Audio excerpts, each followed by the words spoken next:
이라는 제목으로 말씀 증거하시겠습니다.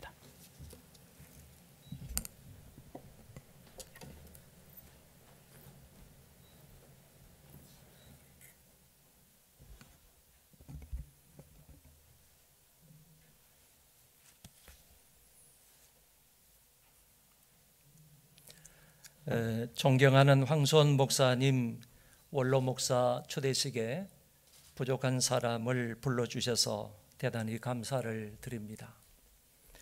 저는 오늘 사도행전 20장의 말씀을 근거로 해서 사명을 위하여 생명을 바친 사람처럼 이라는 제목으로 잠깐 말씀을 전하고자 합니다. 설교를 시작하기 전에 여러분들에게 한 가지 질문을 하겠습니다. 여러분, 생명이 먼저인가요? 아니면 사명이 먼저입니까? 여러분들이 이 세상에 태어난 생명이 먼저입니까? 아니면 사명이 먼저인가? 라는 질문입니다. 정답은 생명보다 사명이 먼저입니다. 예를 들어보면 이곳에 강대상이 있고 그리고 종도 있고 뿐만 아니라 마이크도 있습니다. 이것이 만들어지기 전에 이것들의 필요성이 먼저 있었을 것인데 그 필요성이 바로 사명이라고 할 수 있겠습니다. 그렇기 때문에 있어야 할 그 필요성, 사명이 있었기 때문에 그것이 이 자리에 존재하게 되었다는 말입니다. 사람도 마찬가지로 이 땅에서 해야 할 사명이 분명히 있기 때문에 하나님이 그 사명을 위하여 생명을 부여해 주시는 것입니다. 그런 거로 우리 모두는 다 이 땅에 사명을 가지고 태어난 존재들입니다. 옛날 국민교육 현장에도 보면 우리는 민족 중흥의 역사적 사명을 띠고 이 땅에 태어났다 이렇게 되어 있습니다. 분명 그곳에서도 우리가 태어난 것보다 사명이 먼저라고 밝히고 있습니다. 본문의 바울도 이 사실을 잘 깨닫고 확신 있게 확언하며 이 말을 전하고 있는 것을 엿볼 수 있습니다. 이 본문의 말씀은 우리가 잘 아는 것처럼 사도 바울이 3차 전도 여행의 마지막 시점에 밀레도에서 에베소 교회의 장로님들을 불러놓고 작별 인사를 하면서 자신의 감정을 고백한 것입니다. 23절에 보시면 오직 성령이 각 성에서 내게 정언하여 결박과 환난이 나를 기다린다 하시나 이렇게 되어 있습니다. 성령이 각 성에서 내게 정언했다 하는 이 말씀은 성령께서 사도 바울에게 각각 좋은 말씀으로 이렇게 바울에게 지시를 했다 하는 말씀의 의미도 되겠지만은 그러나 그것보다는 바울이 통과할 때마다 각 도시에서 예언자들의 예언을 통해서 바울에게 성령께서 말씀하셨다 이렇게 해석하는 것이 더 바람직스럽다고 봅니다. 이제 밀레도에서 예루살렘으로 가는 바울의 그 앞에는 지금까지 당했던 그 어떤 어려움보다 더 심한 상황들, 곧 문자 그대로 실제적인 투옥과 견딜 수 없는 극심한 환난이 그 앞에 기다리고 있다는 말씀을 성령께서 해 주신 것입니다. 이것은 오직 복음을 위해 살아가는 사도 앞에 놓여진 현실이기도 합니다. 바울은 자신의 앞길에 이 같은 환난과 핍박과 고난이 있다 할지라도 사명 감당하기 위해서는 자기의 생명도 결코 아깝지 않다고 말합니다. 내가 달려갈 길과 주 예수께 받은 사명, 곧 하나님의 은혜의 복음을 정언하는 일을 마치려 하면은 나의 생명조차 조금도 귀한 것으로 여기지 아니하는도다라고 했습니다. 바울은 자기가 주 예수께 받은 사명은 곧 복음을 전하는 것이라고 말씀합니다. 이 사명을 감당하는데 내 앞길에 결박과 환난이 기다린다 할지라도 나는 그 사명을 결코 포기하지 않겠다고 각오하고 결심합니다. 혹시 복음을 전하다가 생명의 위협이 와도 나는 그 생명을 팔아서라도 사명을 감당하겠다는 말씀입니다. 이는 생명보다 사명이 더 중요하다는 것이고 생명보다 생명의 존재 이유가 더 가치 있고 중요하다는 말입니다. 그래서 그는 이 사명을 생명과 바꾸지 않겠다는 것입니다. 생명을 바쳐서라도 이 사명 완수를 하겠다고 굳은 결심을 하는 본문입니다. 따라서 바울은 자신의 생명을 관심 밖에 둠으로써 자기가 존재하고 있는 그 거룩한 목적을 완성하려고 하고 있다는 것입니다. 거룩한 목적을 위해서 자기가 가지고 있는 생명을 기꺼이 바치겠다고 말씀합니다. 바오라는 그런 유명한 학자는 이 구절을 이렇게 설명합니다. 사명 완수를 위해서라면 나는 기꺼이 내 생명을 내놓겠다, 이런 말로 해석을 했습니다. 또 달리 말하면 나에게 주어진 하나님의 이 복음 전파의 사명을 완수하기 위해서라면 나는 내 목숨이 조금도 아깝지 않습니다 라는 말로 해석을 했습니다. 바울은 오직 하나의 목적을 위해서만 그의 생명을 내놓은 사실을 밝히고 있습니다. 결국 바울에게 있어서 죽느냐 사느냐 이런 것은 그렇게 중요한 문제가 아니었습니다. 그가 살아있는 유일한 목적은 주께 받은 사명, 곧 하나님의 은혜의 복음을 증거하는 것을 다 마치는 데 있었던 것입니다. 바울은 복음을 전하다가 수없이 많은 고난과 환난과 수모와 멸시와 천대와 죽음의 위협을 당하였습니다. 그가 당하였던 고난의 실제적인 모습들을 고린도후서 11장에서는 대략적으로 이렇게 밝혀주고 있습니다. 나는 히브리인이며 이스라엘인이며 아브라함의 후손이며 그리스도의 일꾼이다. 내가 수고를 넘치도록 하고 옥에 갇히기도 더 많이 하고 매도 수없이 맞고 여러 번 죽을 뻔하였고 40에 하나 감한매를 5번 맞았고 3번 태장으로 맞았고 1번 돌로 맞고 3번 파선하고 일주일을 깊은 바다에서 지냈다. 나는 강과 강도와 동족과 이방인과 시내와 광야와 바다와 거짓 형제들의 위험을 당하였다. 나는 수고하고 애쓰며 여러 번 자지 못하고 줄이며 목마르고 여러 번 굶고 춥고 헐벗었다. 이렇게 밝히고 있습니다. 바울은 오로지 복음 때문에, 예수 그리스도 때문에, 교회 때문에 얼마나 많이 수고했는지, 그리고 얼마나 고통과 핍박과 환난을 심하게 받았는지 명확하게 이렇게 표현하고 있습니다. 이것은 한마디로 바울의 스티그마입니다. 다시 말하면 바울 몸에 있었던 흔적이라는 얘기입니다. 초인의 정표이기도 합니다. 복음을 위해서 살았던 자기 자신 몸속에 있는 예수 그리스도의 흔적이라고, 초인의 정표라고 말할 수 있다는 것입니다. 이런 고난과 환난 중에도 내 속에 눌리는 일이 있으니 곧 모든 교회를 위하여 염려하는 것이라고 했습니다. 이런 와중에도 자기가 다 죽게 생겼는데도 바울은 교회를 염려하는 마음이 컸다는 것입니다.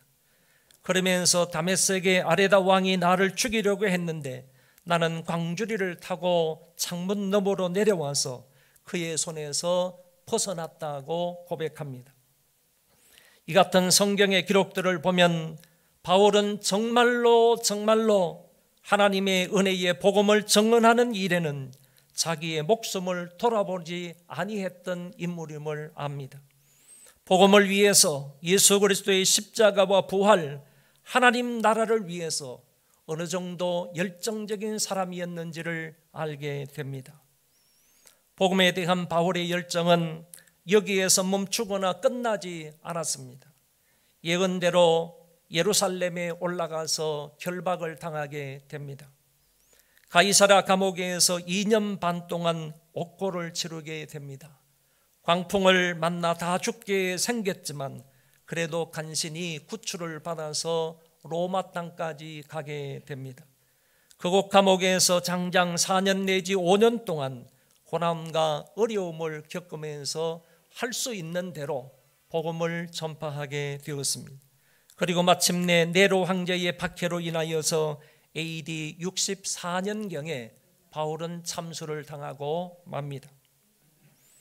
바울은 자기의 생명을 다하여 하나님이 자기에게 맡기신 복음 전파의 사명을 이렇게 충성스럽게 한평생에 걸쳐 감당했던 것입니다. 제가 이 설교를 준비하면서 대신교회의 홈페이지에 들어가서 교회의 역사와 이것저것 여러 가지 면모들을 살펴보았습니다. 이 교회는 1976년 7월에 황 목사님의 가족 3명이 가정에서 개청 예배를 드림으로 시작이 되었습니다. 1997년 4월에는 예배당을 건축하였고 2년 뒤인 1999년 3월에는 이 예배당을 하나님 앞에 헌당을 했습니다. 저는 여기까지의 교회 역사를 살펴보면서 참 이 교회가 대단한 교회이다. 황 목사님의 헌신이 어느 정도인지를 조금 짐작할 수가 있었습니다. 왜냐하면 1997년은 우리가 다 알고 있는 바대로 IMF 때이지 않습니까? 물론 4월에 예배당을 건축했지만은 9월이나 10월 정도 돼서 IMF를 우리는 맞이했습니다. 그런데 2년 뒤에 99년 3월에 헌당을 했다는데 참으로 놀랍지 않습니까? 여러분, 그 IMF 가운데에서 많은 사람들이 도산을 하고 교회 예배당을 지은 사람들도 그 빚을 다 감당하지 못해서 어려움을 겪었는데, 그런데 이 대신교회는 4월 달에 예배당을 건축을 하고 2년 뒤에 헌당을 했다는데 하나님의 은혜가 얼마나 큰지를 알게 됩니다. 2000년 4월 달 그리고 2003년 1월 달에는 대지와 교육관을 더 매입을 해서 하나님의 나라를 확장해 나갔습니다. 올해는 교회 개척 45주년이 되었고 아울러 황 목사님의 성역 45주년이 되는 해입니다. 저는 이 45주년, 45년이라는 것을 다시 한번 생각해 보면서 대한민국의 모든 목회자들, 전 세계적으로 모든 목회자들을 아주 면밀하게 살펴보아도 성역 45주년 동안 하나님 앞에 헌신하고 충성을 다했던 사람이 얼마나 될까? 몇 명이 될까요? 적어도 45주년 동안 이렇게 하나님의 일에 헌신을 했다고 한다면 그분은 적어도 20대 말 정도의 목회를 시작해야만 했던 것입니다. 저도 28살 때에 교회를 개척했거든요. 올해가 36년째입니다. 만약에 제 나이를 다 채워서 정년까지 목회를 하게 된다면 겨우 황 목사님이 목회하신 것처럼 한 45년 정도, 44년 정도 될 것이라고 생각을 합니다. 45년 동안 한 교회를 충성스럽게 섬기신다는 것, 이거 보통 일이 아닙니다. 보통. 정말 하나님의 은혜 가운데서 이 사역을 잘 감당하지 않으면 결코 45년이라는 이 긴 세월 동안 한 교회를 평안히 든든히 세울 수 있지는 않다는 것입니다. 이런 점을 생각할 때 정말 훌륭하신 분이다, 정말 대단하신 분이다 하는 점을 생각하지 아니할 수가 없습니다. 우리 황 목사님은 경북노회의 노회장을 지내셨고 아울러 본 교단의 총회장을 역임하셨고 특히 한장총회 대표회장까지 하셨던 분입니다. 홈페이지에 이 교회의 목표가 분명하게 기록되어 있는 것을 보고 저는 감동을 받았습니다. 그 교회의 목표가 오늘 주보에도 보니까 그대로 나와 있었습니다. 성경적 교회 수립, 순교적 신앙 확립, 그리고 선교적 사명 완수였습니다. 저는 목사님이 그루어진 45년의 역사와 목사님이 맡으신 교단 내외의 사역들과 특히 교회의 목표 3가지를 보면서 목사님이 그동안 이 하나님의 교회를 평안히 든든히 세워보려고 얼마나 고생을 하셨는지, 얼마나 수고하셨는지, 얼마나 교회를 위해서 눈물을 버렸는지, 얼마나 인내하셨는지, 얼마나 자신을 낮추셨는지, 얼마나 염려하고 고민하셨는지, 그 십자가의 무게가 얼마나 무거우셨는지, 얼마나 엎드려 기도하셨는지를 어느 정도 짐작할 수가 있었습니다. 때로는 안 좋은 소리를 들으셨고 부정적인 소리나 비웃는 소리나 때로는 원망 불평하는 말도 들었을 것이고 심지어 남들로부터 배신도 여러 번 당하셨을 것이라고 생각합니다. 사도 바울이 죽을 고생을 하면서 복음을 전하고 그래도 그 와중에서 교회를 염려하고 교회를 생각했던 것처럼 황 목사님도 그렇게 평생을 사셨던 것 같습니다. 이 은혜의 복음을 증거하는 사명을 위하여 생명까지 내어놓는 심정으로 지금까지 이 고난의 길을 걸어오셨습니다. 밤을 지새우며 말씀을 연구하여 설교를 준비하시고 눈물이 마를 정도로 성도들을 위하여 눈물을 뿌렸고 무릎이 닳도록 엎드려 교회의 부흥을 위하여 간청하셨고 어려움과 고통이 있어도 참고 또 인내하며 지금까지 오셨습니다. 한마디로 우리 황 목사님은 사명을 위하여 생명을 바쳤던 사람처럼 평생을 사신 것 같습니다.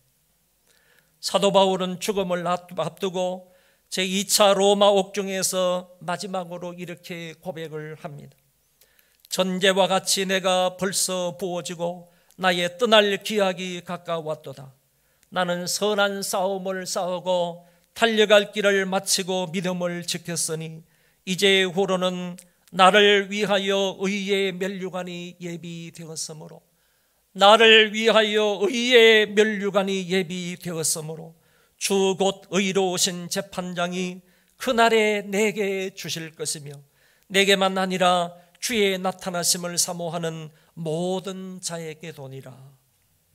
바울은 자신이 이 세상을 떠날 기약이 가까이 온 줄을 알고 있었습니다. 죽음의 때가 지금 가까이 와 있다. 그 순교의 때가 가까이 와 있다라는 사실을 바울은 직감했습니다. 그러면서 나는 선한 싸움을 싸우고 달려갈 길을 마치고 믿음을 지켰다고 당당하게 고백하고 있습니다. 이제 우리는 자기를 위하여 의의 면류관이 예비되었다고 확신하고 있습니다. 그리고 주의 재림을 사모하는 모든 이들에게도 동일하게 그 면류관이 주어질 것이라고 말씀합니다. 이제 황수원 목사님께서는 담임 목사로서는 은퇴를 하시지만 지금까지 그리하셨던 것처럼 이 교회의 개척자이시고 원로 목사님으로서 끝까지 달려갈 길을 다 달려가심으로 먼 훗날 주님으로부터 우리 주님 앞에서 그 주님으로부터 칭찬을 받고 생명의 면류관을 받아 쓰시는 귀한 목사님이 되시기를 간절히 바랍니다.